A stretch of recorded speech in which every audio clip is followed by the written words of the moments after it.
Well, good evening, good afternoon, good morning, everyone. Thanks for joining us today on the Wireless Workbench Getting Started webinar. We're going to take a little time to go through the essentials that you require to get you up and running with the Wireless Workbench. We will go through various topics like the coordination tab, the monitor view, the inventory tab, things like inventory details, basically everything you need to just get up and running with Wireless Workbench as soon as possible. So welcome. The first thing I'd like to mention that for all those that were not aware, Wireless Workbench is a software that's available free for download from the Shure website. If you just Google Shure.com and put in Wireless Workbench, the page where you can download the software from will pop up. All right, let's get started. That's me, Pali Damanya. I work with Shure. I'm the Market Development Manager for Pro Audio. And with me as moderator is Mr. Devraj Panikar. Devraj Panikar is Market Development Manager for Systems Integration Projects. In today's agenda, like I mentioned earlier, we introduce Wireless Workbench to you. We go through the inventory management in a little detail, and we go through a typical frequency calculation and deployment. Just a very small introduction about Shure. Our headquarters is in Niles in Chicago in the United States of America. That's our headquarters. We've been in the business for over 90 years.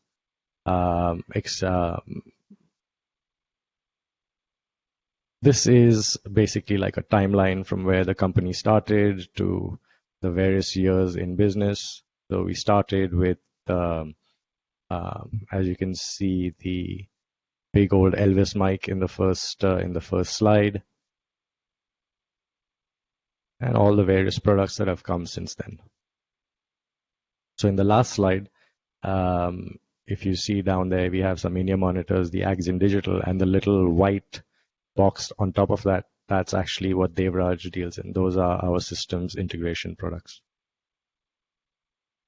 This is our global network.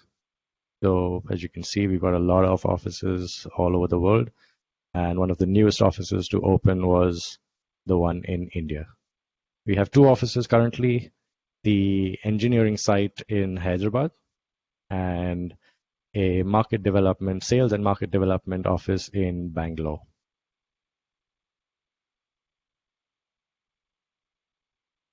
Sun Infonet is our distributor and partner in India. I'm sure at some point in time, a lot of y'all have reached out to them for some technical solution at some point or the other.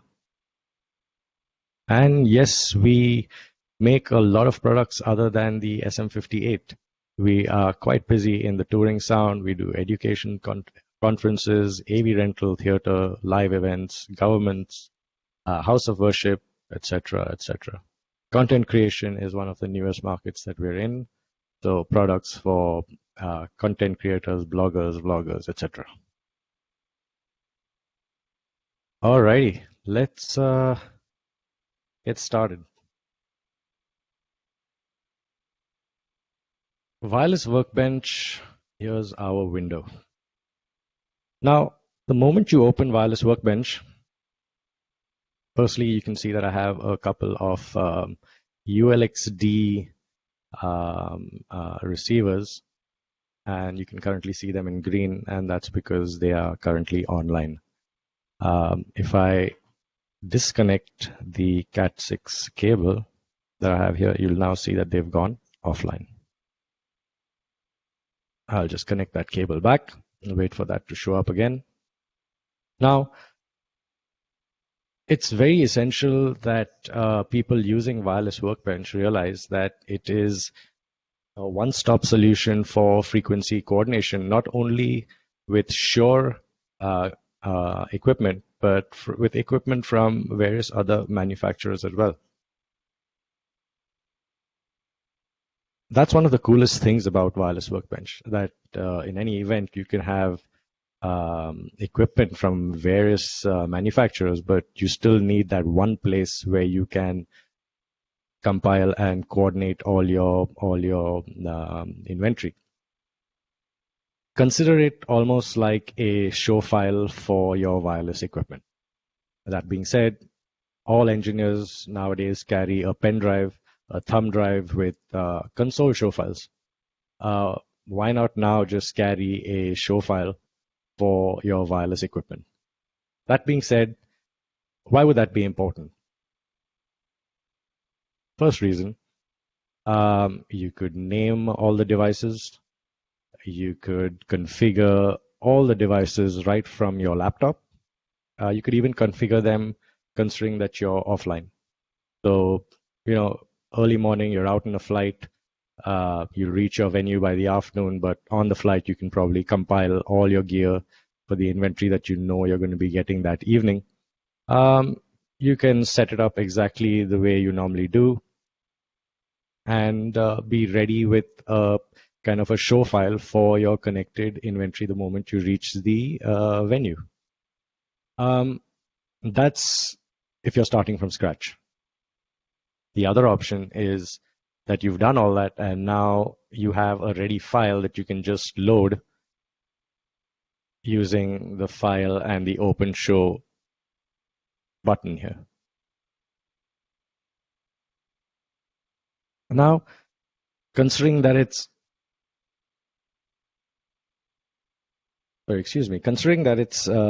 we want to consider this as a show file, I'm now going to go through some of the various tabs and options that we have, just so that you'll get more familiar with the interface. So let's start here first with the inventory tab. Now, under the inventory tab, this lists basically all your equipment. So there's a tab for microphones, there's a tab for in-ear monitors, the spectrum manager, chargers, ShowLink access point, antenna distros, intercoms, and various other equipment. Once you've put in all equipment out here and you've got your network cable connected, all Shure equipment will show up in green. That basically means that they are online. This works on a DHCP kind of protocol. So as long as all your devices are DHCP as well, no real need to set any IP addresses. Just connect your cable and connect it to a switch, and you should be up and going in a few seconds. You should be connected at least in a few seconds. So let's head to the Add New Device tab. Now, as you can see, the moment I click Shure, you've got a giant list of all Shure equipment. Now, this equipment is not only the stuff that can be networked, it's also some stuff which cannot be networked. So that means you can actually use this for coordinating SVX, coordinating SLX, coordinating like a PSM 200. You don't necessarily need it to be on a network in order to coordinate. Just think of it as you've got all the inventory. You just need the software to tell you what frequencies are going to work fine with all your equipment. For equipment that is on the network, obviously you can make all these changes online. You can deploy all these changes online. It's very seamless. For all the equipment that's not, obviously you've got to enter those details manually. All right, as we can see also from this window, there are, like I mentioned right at the top, of equipment. So it just makes your life much more easy as opposed to half a coordination over here and a half a coordination somewhere else. Might as well just coordinate everything on one software. Down here, these some options. For example, if I select Shure Axon Digital and the G56 band, you have options for zone and options for inclusion group transmission mode. We're not going to go through a lot of these details right now because this I'm going to reserve for the next webinar, which takes Wireless Workbench a little more advanced level. For today, we're just going to hook up everything, get a coordination going, and I'm going to show you some cool tips and tricks. All right. Let's, for the sake of this exercise, we've got a pair of ULXD4s that are in the G51 band. I'm going to add a few more. So ULXD4, G51. Let's get around, oh, we've got 2. Let's make it a round figure. Let's add 8. So that gives us 10. All right. And as you will now notice that all these devices from the third one down is gray, and that's because they are not on the network, and the 2 at the top are on my network.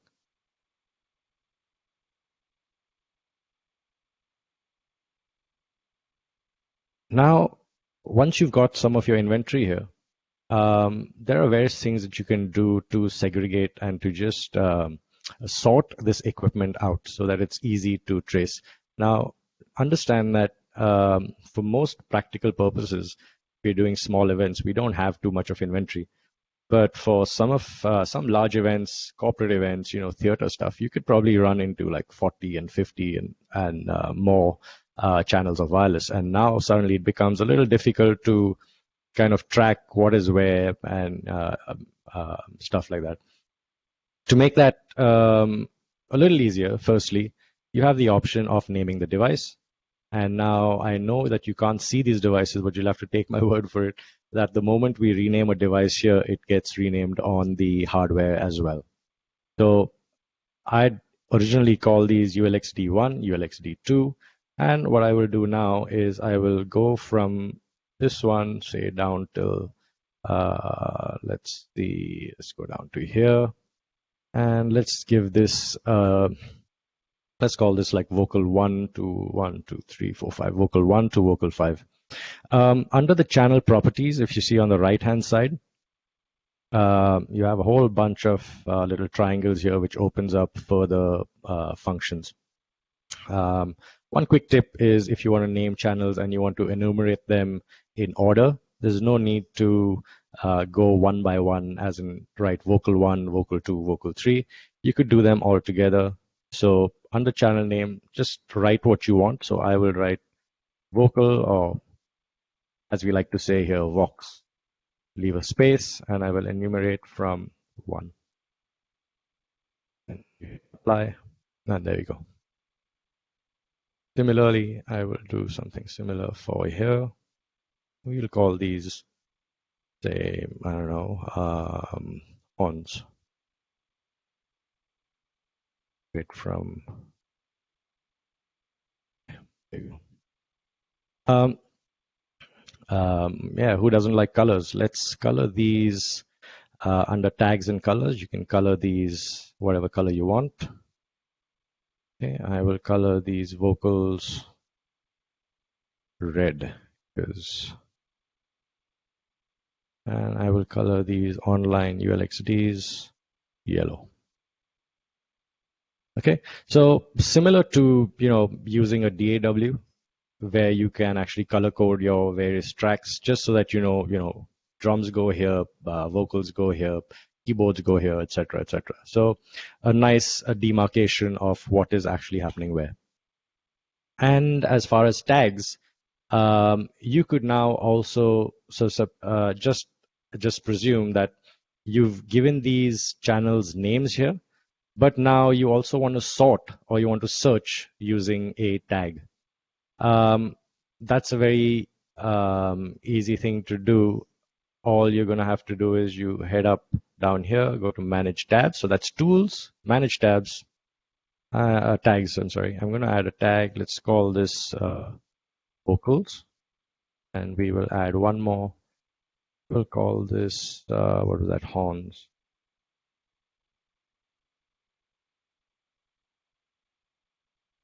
And now we will select these 5 vocal channels and we will group them under the tag vocal. See that? And something similar for horns. There you go. Just going to go keep saving this while we go, just so that we don't have any situation later. There you go. And now what this gives me the opportunity to do is, supposing I have, tons and tons of equipment. If I go to search and I just type vocals, it pulls up my vocal channels.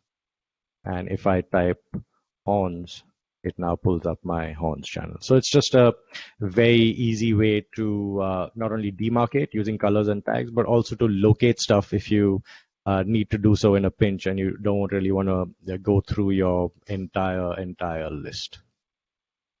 Yep, I hope that's clear.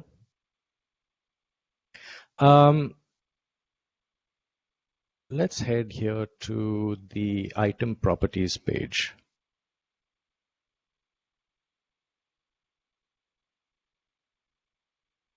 Now, as you'll see in this side, you get a lot of options, a lot of stuff down here.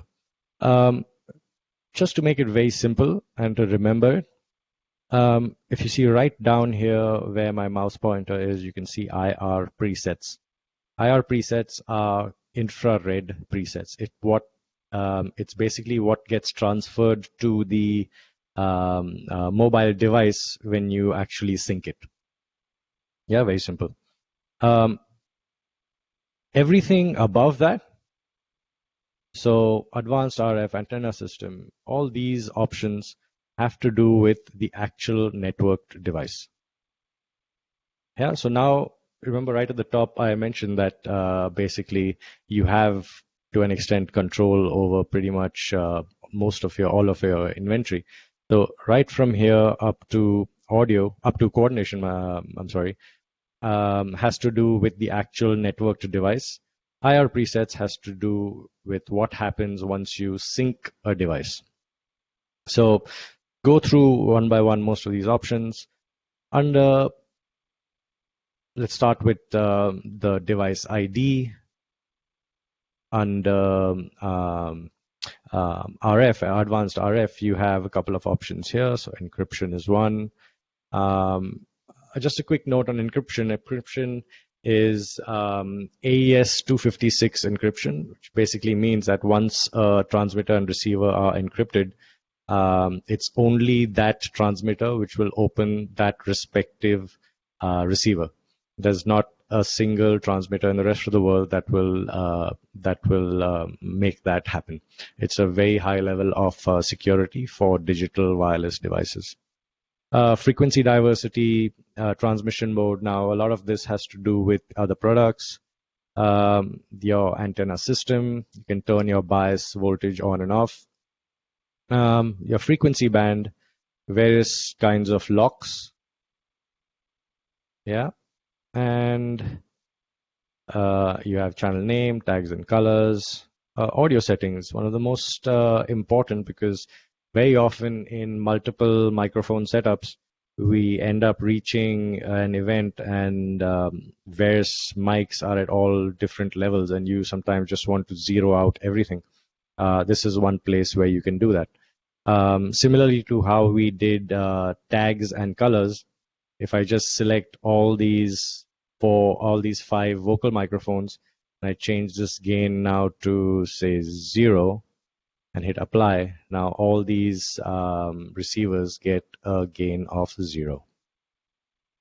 And I'll show you a shortcut to do that as well. Coordination, like I said, zones and inclusion groups, we will get into the next, when we do the next webinar, because those concepts are a little more difficult to understand. And when we head down here to IR presets, now here you'll see the various presets that are possible on the actual handheld or the actual body pack.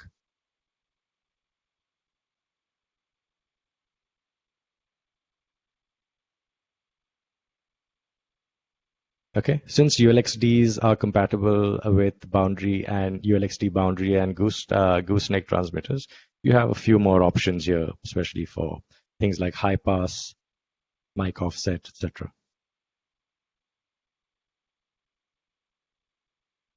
Okay.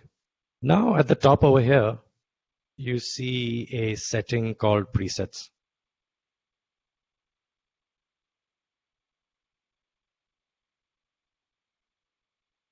Excuse me. Presets basically are similar to console presets. You can save presets for pretty much anything you want. At the moment, I've got a basic preset set up for a ULXD with a beta 58 capsule. And now I would say that I want this same preset to be applied to everything just for the sake of an example. I'm going to apply that preset to all these mics. All I do is select these, hit the preset, and you'll see these little stars here. These stars basically are informing you that something has changed in the setting from the actual setting on the device to the setting that's coming in from the preset. I'm going to hit apply, and that gets changed. As you'll see now, as per the preset, these now have suddenly changed to white, and that's because when this preset was probably made, there was a configuration as far as the color goes, so we would have probably have to keep that off. Generally, when you use presets, another good thing is to leave the name. So that's the device ID and the channel name. So if you unclick any of these, it basically tells the software that these properties do not change when the preset is applied. Yeah. For now, since we've already gone through this, we're just going to leave this as is. I don't think we'll color it again because that's pretty clear. I'm now going to get into a little real world application where we have all these devices, and we're going to get into the actual frequency coordination. I hope everything's pretty clear on this page. If you have any questions, you can post at the bottom. With regards to questions, I'm sorry, this is something I should have brought up right at the top. On your screen, on the right-hand corner, you should see a questions icon and a Q&A icon. That Q&A icon is where where you can post your questions. And once the session is over, we can get into answering those questions. Awesome. Let's move to the frequency coordination page. Now we've got all our inventory. What's the first thing that needs to be done in the frequency coordination page? Now, a wireless workbench, whenever you open the software by default, resolves to a setting for the United States of America. That's this. Okay. The issue with that is we are not in America. And the first thing you need to do before you do anything else is head down to this general preferences and down to countries with 8 megahertz TV channel. Yeah. And I'll show you why that's important in a bit. The next thing we want to do is we want to scan our environment. Now, the moment, if you look at the left-hand side over here, you see recent scans, scan files, and hardware imports. I'll just break these down for you. So recent scans are scans that you will actually do from your actual device, from your networked device. Scan files are files that you've probably saved for some previous time. And I think this is very important because you can actually save scan files for various venues. It's very good to start collecting databases of scan files. It's just because, say, you reach a venue today, you scan, and for some reason it looks pretty clean, but maybe 2 weeks back you had something going there, and you scanned and you saw some activity. When I say activity, I don't mean from random transmitters. I mean possibly from TV stations, can be various things. It's always good to maintain a database of scan files and maintain them by city, also maintain them by venue. Yeah. And down here, the last option that we have is hardware imports. Hardware imports basically, for example, if you have networked PSM 1000 in your monitors, you can do a scan from the body pack. You transmit that body pack to the transmitter, and once you do that, it will show up down here in this window. Now, unfortunately, I don't have a PSM. I don't have any PSM equipment with me at the moment, so we'll have to just do with an offline scan as far as PSM goes, and we can do an online scan as far as the ULXD goes. Now, if I hit this little gear icon that says recent scans, I'm now the two yellow ULXDs that I had up top, I'm going to use one of them to do my scan. Now, if you have a look at what happens up here, you see this little green bar. This basically is denoting that when I select this ULXD device, it's basically just saying that, scan this region. If I have different equipment, if I have equipment of different bands, it will appropriately move that green bar as per the different device, as per whatever band preset that equipment is from. Yeah. The best possible scenario is that you have an Axiom Digital AXT 600 and you just scan the entire band. But in most cases, that's wishful thinking. Till then, let's just use what devices we have here, and I'm going to hit scan. You should now see this little green, scan bar starting to happen, and at the same time, if I look down at the device, I can actually see that there's a little notice there saying that the device is scanning. While the device scans, we could usually takes a minute, maybe 2 minutes at best. At the same time, I have some scan files that I saved from some weeks ago. I'm just gonna try one of them. Let's try this. That's a nasty one. Let's not try that. Let's go with this. Okay. So as you see, you can load multiple scans as well, because it's most essential that you do scans from, how would you say, with different antennas. Generally, for your first scan, you'd probably do it with like a whip antenna, an omnidirectional antenna.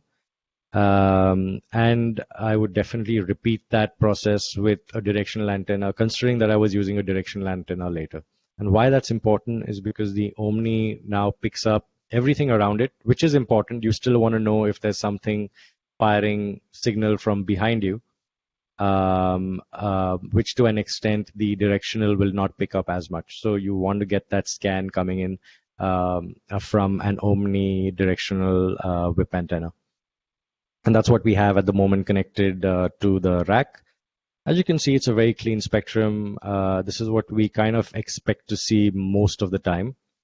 And after this, I'll bring up another scan to just show you what you actually see sometimes when you're outdoors. And that's the kind of scan that I usually see when I go to the south.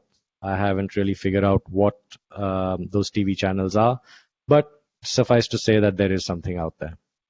And our job is not really to know what those are, it's just for the software to pick up what it is. All right, so here's our first ULXD scan, and this is a scan that we captured some days ago. Now, I want to get back to why we made this change from the US to countries with 8 megahertz. So now if you have a look at this this zoomed in scan, yeah. Now this is a TV channel. Why is it a TV channel? Because that is a typical scan of what a TV channel looks like. But there's a problem. As you can see, if you look at channel number 18, you see that it starts at 495, it ends at 500-ish, But you can see that the TV channel does not fit directly in here, and that's because we've not set this parameter correctly. So at the moment, India is not in this default list, but we are a country that has 8 megahertz TV channels. So it's very essential that you select that. Some of the other settings for the moment we won't consider. This part down here we'll go into a little more detail once we go into the next webinar. At the moment, we're not really concerned too much about distance units. So it's fine if you leave it in miles. So now that I've changed that to 8 megahertz, now you can see that this TV channel fits exactly in this station. And you can see previously it was 18, I believe, and now it is 24. So the entire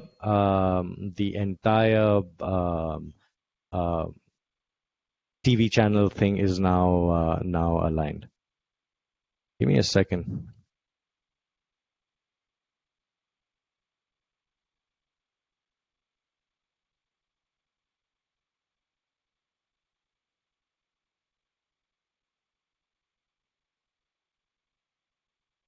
As you can see, we're not in our. As you can see, we're not in our normal webinar scenario. We are at home. Yes, we have been stuck at home for quite a while, but we will now continue. Sorry about that. Okay. Let's close this scan and now go back to our ULXD scan. Here you go. Okay. One of the first things now I need to do is I need to pull the stuff that's in my inventory here. I need to pull it into this frequency coordination page. It's just something that I wanted to touch up on in the inventory page. Next to this green bar devices, and now you see a little tooltip saying identify device. So if you select that, and again, you'll have to take my word for it, it will flash the front panel of the device.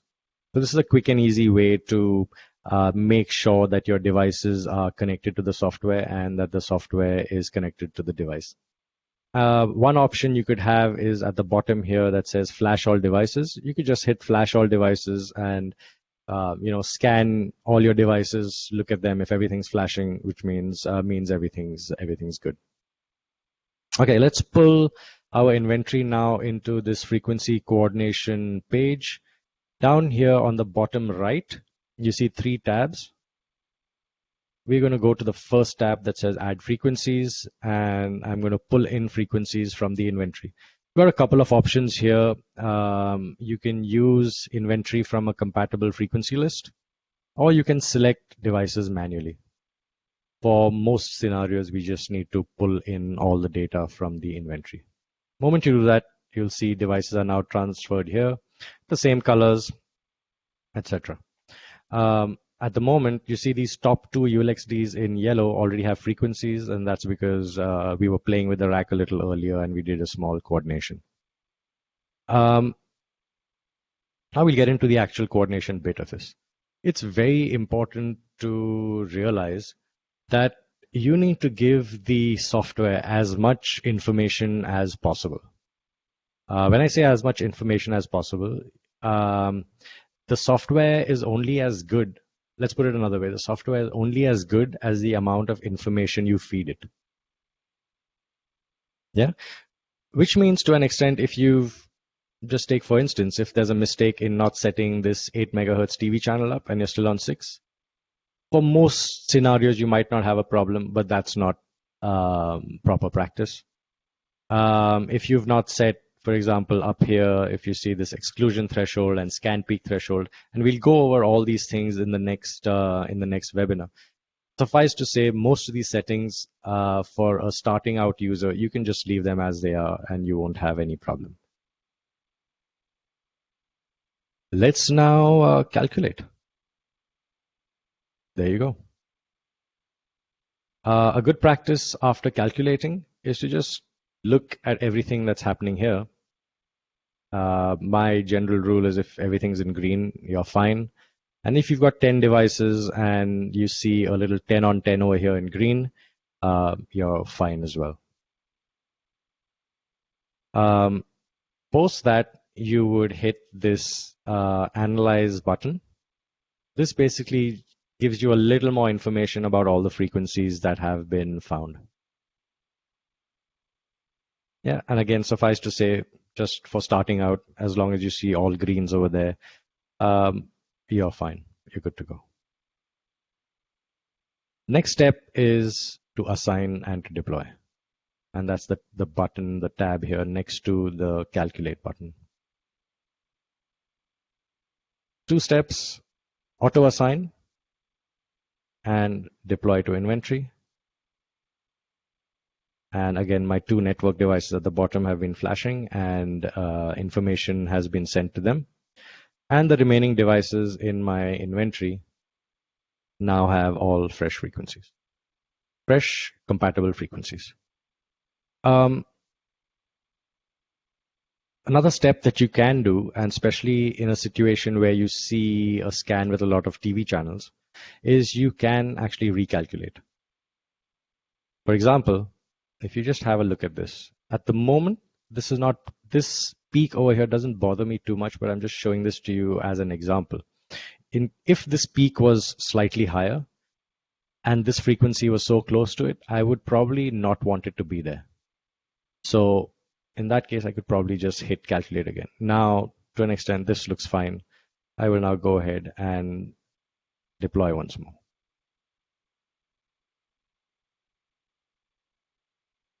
Yeah, I hope that's clear. Now, let's bring in for the sake of making this a little more interesting, let's bring in this scan. Okay, this scan is specifically done having certain transmitters on. And as you can see, now if I use this scan to calculate frequencies, you'll see that the software will not put anything in this area down here. There you go. And it also keeps it away from all these small little peaks that you see here. There you go. So hence it is very important to make sure that a scan is done, because one way or another, whether you use Wireless Workbench or you can do a group and a channel scan from the equipment as well, but it is very, very important to scan. The good thing to an extent in India is that our spectrum is reasonably clean, but that is starting to change pretty quick. As you can see from this scan here, I believe this was a scan done in Bangalore, if I'm not mistaken. I think this was Bangalore. So without having a scan or without knowing what the environment kind of looks like, it's a guessing game after that. And guessing games can turn pretty horrible if you've guessed wrong. So why not just let the software do it for you? That easy. Now I know we've done all this. We've deployed.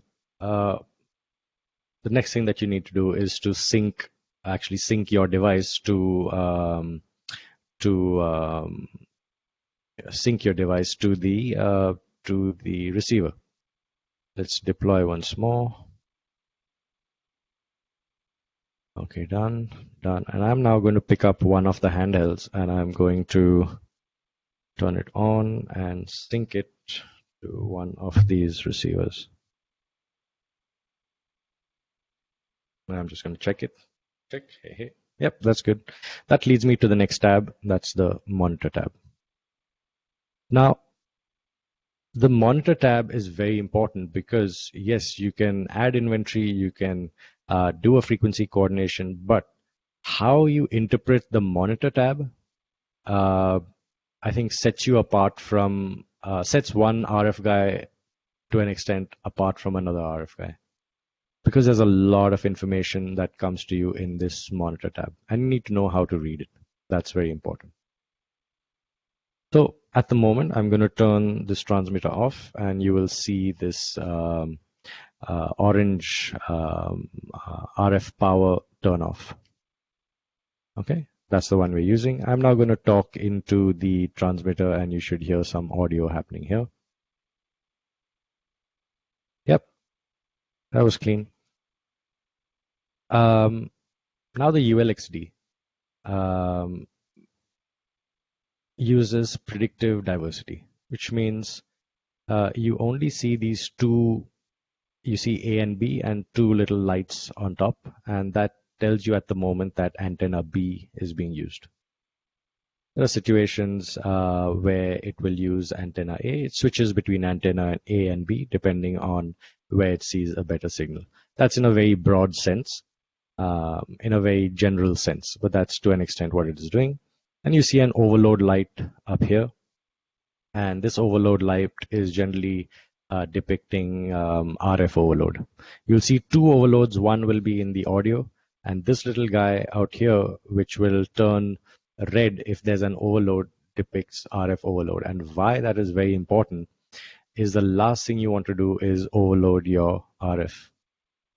It's similar to distorting an audio input coming into a console. Yeah, you don't want to distort audio coming into your console, and similarly, you don't want to distort RF coming into your receiver, coming into your antennas and then into your receiver. That can be quite, let's put it mildly detrimental. Some of the other features over here we will see in a bit. What I want to just demonstrate really quick, and since I'm just going to turn this this transmitter off. We're now going to get into a little more real world kind of, how would you say, scenario where I'm actually now going to get rid of this inventory that's here. Get rid of this. Let's get rid of all this. Okay. And we're just going to, go with a regular band setup. And now I want to demonstrate actually how fast the system can actually be with respect to getting this kind of stuff done. So let's choose some Shure Axon Digital G56. Let's keep all these settings the same. We'll get some, let's do, that's a little excessive. Let's do 10 devices, 10 channels, I'm sorry. And let's also add some, yeah, let's do some Shure PSM 1000. Where are we? J8E. And let's do some 10 channels of this. Okay, this is a normal real world gig. Let's go into coordination. We're going to use this blue scan as a scan that we're using for today. We will add frequencies, we will calculate, and we will deploy. Blinking, blinking, blinking, blinking. And that's pretty much done. So, I mean, that was quick, if you ask me. Yeah, and that's where, that's basically how easily the software can help you out with, stuff like this. It's very important to start using the software more and use it correctly. Like I said at the beginning, at the top, the more information that you give the software, the better it can actually help you as far as the better it can kind of help you to do this kind of calculation. I actually think we're good here. So if you guys want to ask some questions, if the questions are reasonably related to what we've done so far, great. And if there's something else as well, we can cover that. And if we don't get time to finish all the questions, then we can answer them offline. But yeah, go ahead, shoot. Let's hear some questions. Give me a second. I'm going to just get out of this tab. Hey guys, hi Devraj here. Fali, just for your information, we do have some questions here posted. So I'll go, let's say go first come, first serve. So the first question here is, what is antenna bias?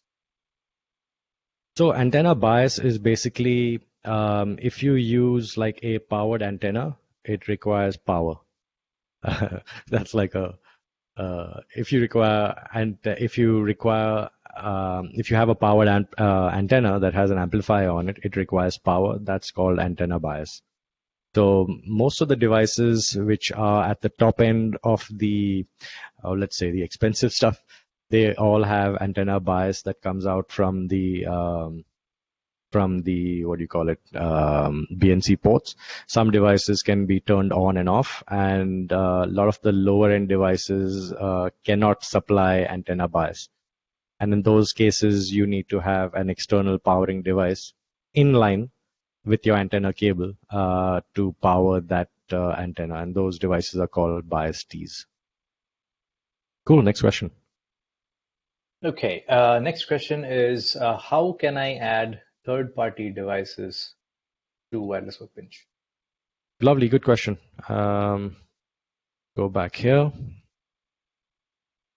So under the inventory tab, I will now add a new device and say, let's go to our friends at AKG TMS 700. I'm not really sure what these products are, but let's just add them. I don't know, band. Okay, let's go band 12. Let's add some 4 devices. And there they are. That's how you would basically add third-party devices into your list. All right, next question. Next is about what to be selected as the default country when you start using the Wireless Workbench. So like I mentioned, there's no default. The default country is actually the country that you're in. So I'll go over that once more so that everyone gets this. This gear tab that's here. By default, this always turns up at United States, which is a 6 megahertz TV station country. We, for India, since there is no India in this list, but we are an 8 megahertz TV channel country. So you select 8 megahertz TV channel, apply, and that's it. Next question.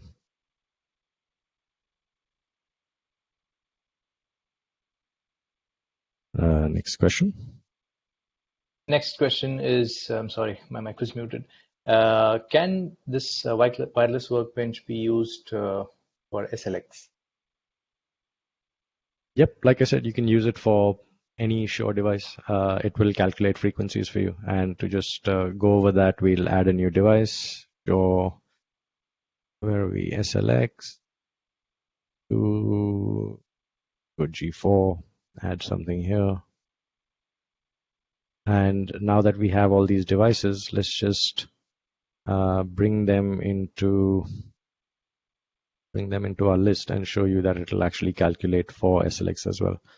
And that's a very interesting question, because when I was doing a few workshops, I got to understand that there are certain deployments that use a lot of SLX. And when I say lot, I mean in the range of 40, 50 SLX for conferences. And how are you going to coordinate all that stuff if you I would not want to do a job like that without Wireless Workbench.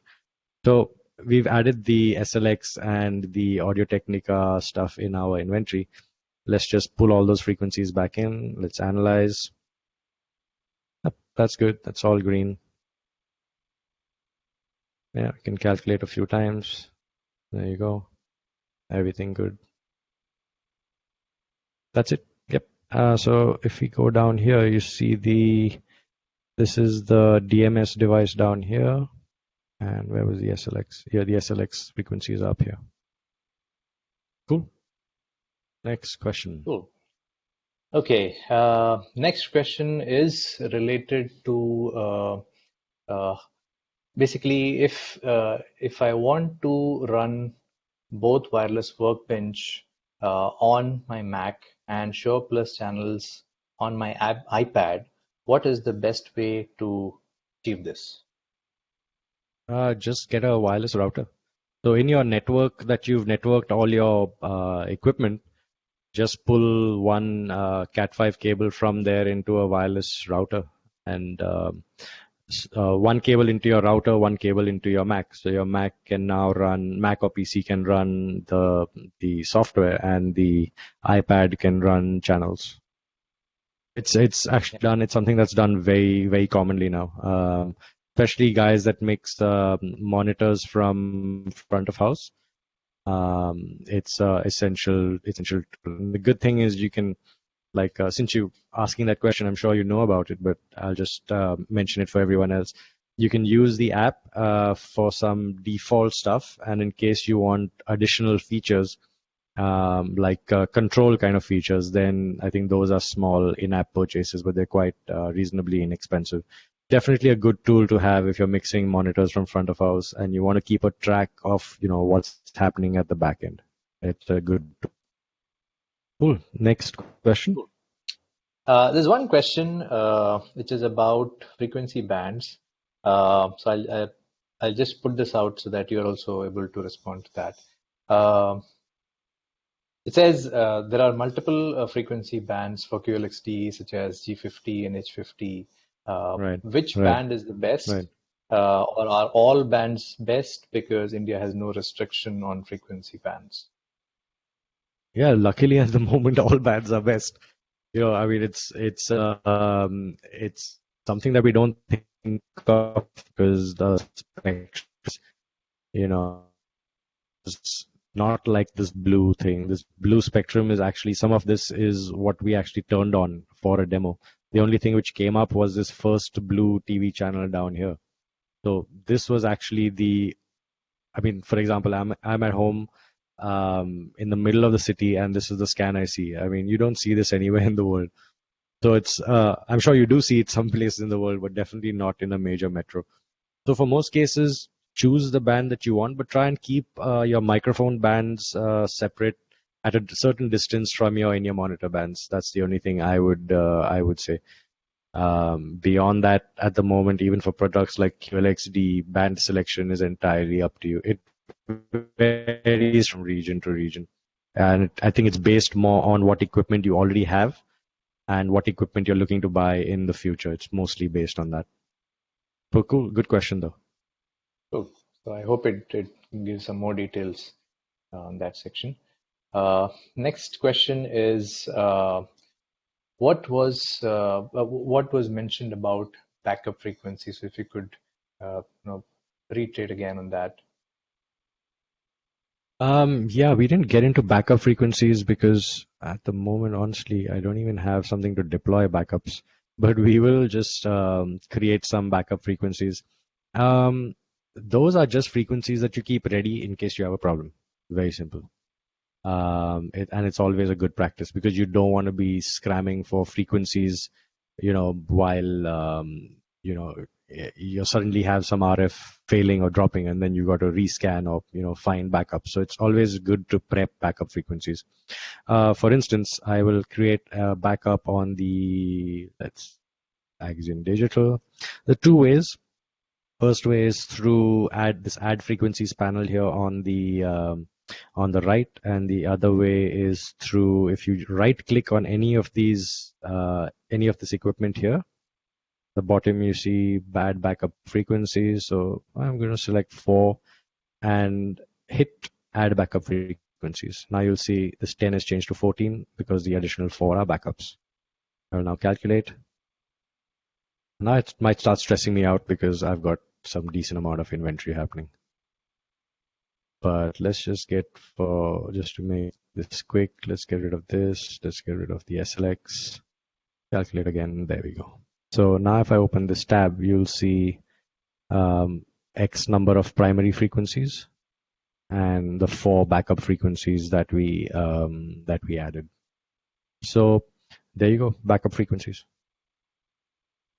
Cool. Next question. How can the backup frequency be reserved?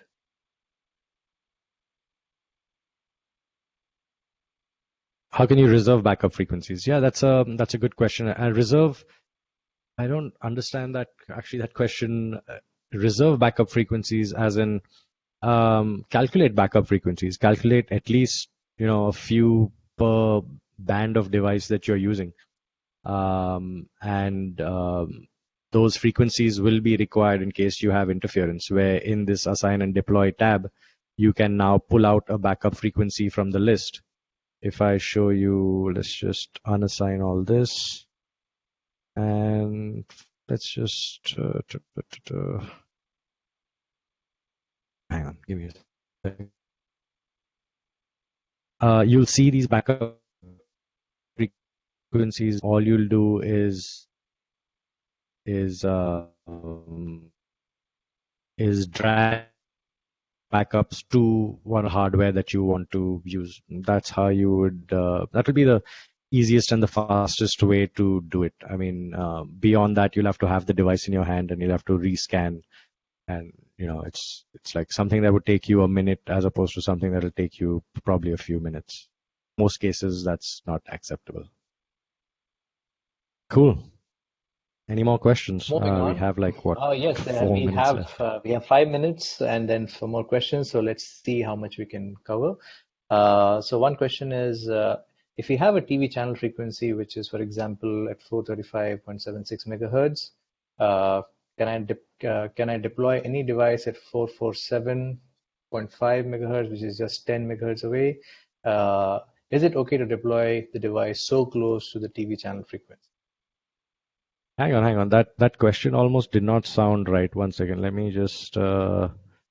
All right, I see the question. It says if you have a TV channel frequency, which is, for example, okay, can I deploy any device at 447, which is just 10 megahertz?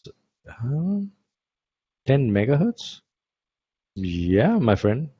You can most definitely put something there. 10 megahertz is a lot of space.